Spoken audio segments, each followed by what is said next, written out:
שלום לכולם, אבל אנחנו בשיעור 84. אני מזכיר בשיעור הקודם, שיעור 83, ראינו איך אנחנו עושים המרה ממספר בינארי למספר דצימלי ולהפך.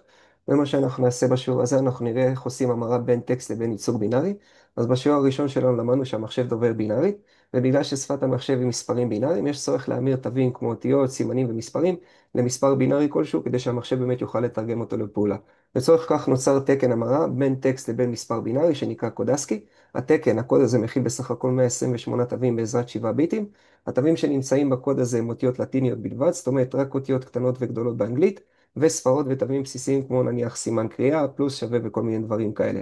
בתקן הזה כל תו קיבל ייצוג דצימלי בין 0 ל-127, וייצוג בינארי בין הכל אפסים להכל אחדים. עכשיו בואו נראה איך זה באמת נראה. אז כאן יש לנו ממש את התקן, את הקוד ASCII, ואם לצורך הדוגמה נניח ניקח את פלוס, אז אנחנו יכולים לראות שיש לו גם ייצוג דצימלי של 43, וגם ייצוג בינארי, אנחנו נראה את זה ממש כמו לוח הכפל, זה 0, 1, 0, 1, 0, 1, 1.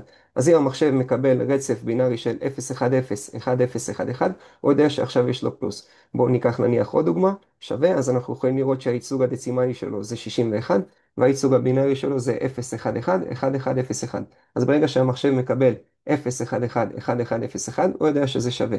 אגב, אם אנחנו נסתכל על הספרות, אז אנחנו נוכל לראות שהייצוג הדצימלי של 0 זה לא 0 ושל 9 זה לא 9, אלא הייצוג של הספרות מתחיל מ-48 דצימלי שמייצג 0 עד 57 שמייצג 9, ושאנחנו מסתכלים על האחים הבינאריים, אז אנחנו יכולים לראות שבאמת 0 מייצג את 0, 1 מייצג את 1, 10 מייצג את 2, שככה אנחנו כותבים 2 בבינארית, ו-11 מייצג 3, פשוט אנחנו נוסיף להם 0, 1, 1 לפני זה.